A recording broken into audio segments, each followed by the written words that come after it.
Hello and welcome. In this video, I want to walk you through a practical hematology quality case in the context of ISO 15189.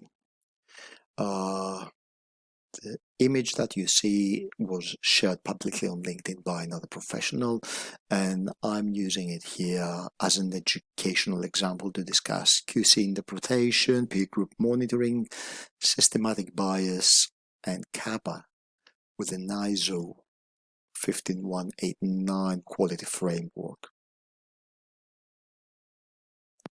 First, I'll explain exactly what we are looking at this image. Second, I'll describe the trend and what it suggests.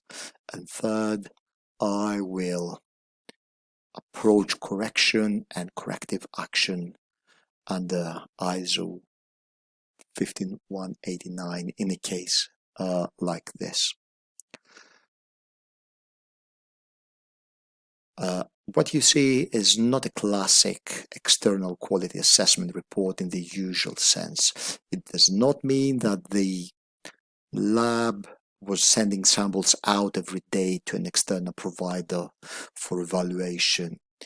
This is more likely a peer group quality monitoring platform.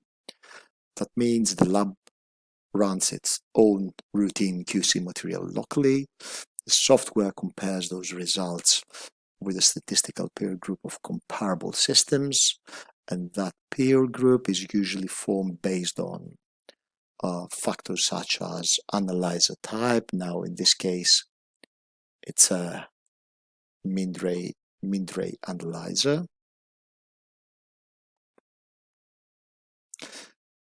based also on the control lot and similar configuration criteria.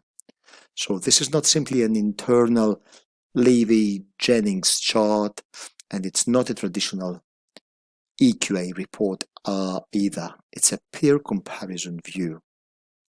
This is why you see here that the chart is labeled as SDI chart. SDI stands for the Standard Deviation Index, and in practical terms, it shows how far the lab's result is from the peer group mean, expressed in units of the peer group standard deviation. So the question here is, first of all, is the QC result internally acceptable? Then does the system appears aligned with comparable systems in the same statistical group? Let's look a bit more closely at this image. The parameter which is evaluated is MCV. The control material shown here is BC6D, and we are looking at 3 control levels, level 1 up to level 3. These are represented by the 3 colored lines on the chart. Then we can also say that the y-axis shows the SDI scale. The center line at 0 SDI represents alignment with the peer group mean, and as the results move away from 0, the deviation from the peer group becomes larger, of course. Values near +3 or -3 SDI indicate substantial deviation. The x-axis shows time, so this is a trend chart rather than a single isolated measurement, starting from the 18th of May up to the 1st of June. On the right side of the screen, we also see a summary table for the selected date, which is the 1st of June.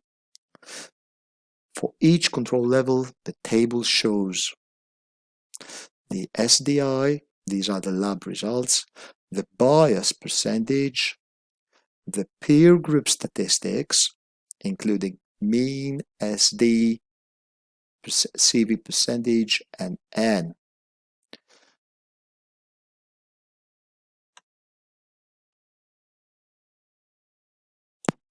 Okay, so now let's move to the most important part of this graph, which is the trend itself. The key issue here is not just one abnormal point. The key issue is that all three control levels move together in the same direction. At the beginning of the trend, all three levels are clustered at approximately -3 SDI, or slightly below that area, as you see on the 20th of May. This is a very important finding. When all three control levels show the same direction shift at the same time, this doesn't look like random analytical noise. It's much more consistent with a systematic bias. This pattern suggests that the analyzer was sifted low in a consistent way across the control range. Happens, in this case, that the internal QC, the daily one, was within the acceptable range according to the Westgard rules. The screenshot itself does not show the lab's internal Levy-Jennings chart or Westgard evaluation. From the image alone, I cannot say the internal QC definitely passed. We assume that it passed, but it's the peer group SDI trend that shows a persistent negative shift across all three control levels. Then, as you see on the 21st, after that low region, there's a clear upward movement. The three levels rise together from around -3 SDI towards approximately -1 SDI, and then continue moving closer to 0 SDI. By the final date, 1st of June, shown on the screen, the values are much better centered. In the table on the right, the final selected point shows SDI values around, have a look,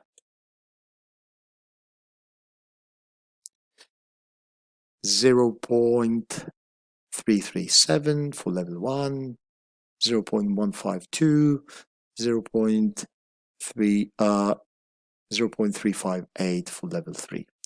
And the reported bias percentages are also low, around 0.16% to 0.39%.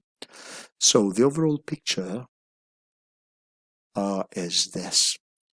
First, there was a persistent negative shift across all levels. Later, there was a clear return towards alignment with the peer group mean. That strongly suggests that some effective intervention may have taken place between those two phases. When was that? Between the 20th and the 21st of May. Now, is this important in ISO 15189? Yes, it is. This case matters because it reflects a very important ISO principle. Under ISO, quality control is not just about checking whether a result falls inside the broad acceptable range, but it also needs to recognize trends, shifts, bias, and analytical consistency. So the lab relies on whether routine QC appears acceptable, of course, but it also evaluates whether the system is showing evidence of systematic deviation. Now, this is specifically relevant in hematology, where QC materials may sometimes have limitations related to stability or matrix behavior. In practice, that means routine internal QC may appear reassuring, as we assume it does in this case, while peer group trend data still suggests meaningful bias as we see here in this SDI chart. So from an ISO perspective, what matters here is control acceptance, but also quality interpretation, risk awareness, documented response to evidence of bias. And this is why peer group monitoring can be useful. It adds another layer of analytical oversight and may reveal issues that are not obvious if we look only at routine internal acceptance limits. Let me just now explain how I would approach kappa in a case like this one.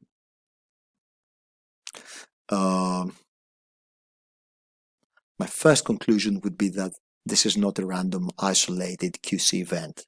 Yep, because the same directional shift appears across all three control levels. It persists over multiple days.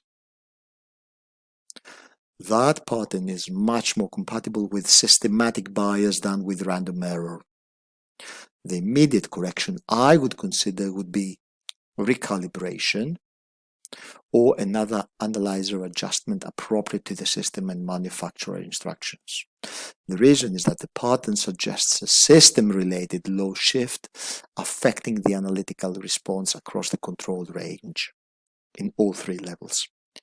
In parallel, I would document an investigation that reviews possible contributors such as calibration status, recent maintenance, reagent or calibration issues, lot changes, analyzer adjustment history, and consistency of the trend across all QC levels.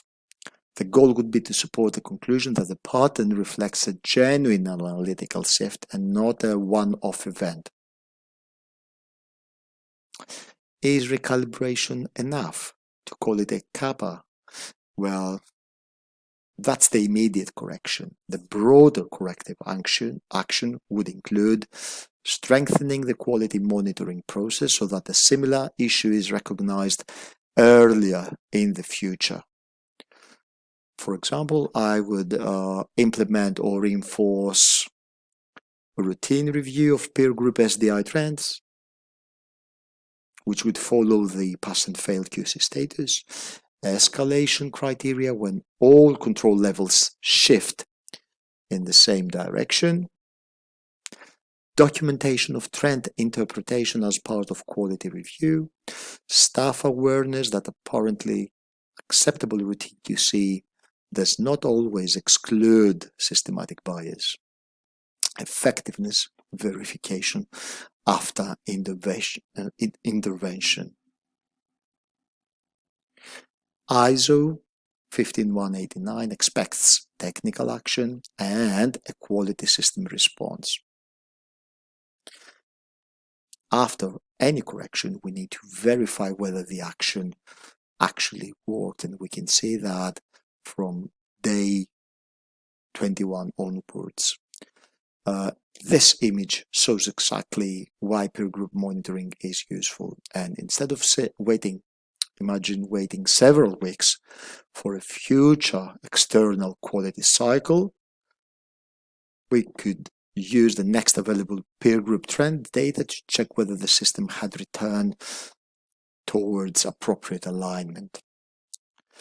That is exactly what the graph appears to show. After the apparent intervention on day 20, the SDI values move back towards the center and the bias becomes very small. That supports the idea that the action was effective. So this would support an effectiveness check based on objective follow-up data in the language of ISO 15189. The main lesson I would take from this case is that the system may appear acceptable at the superficial level, internal quality, daily internal quality control, and yet the trend data may still indicate a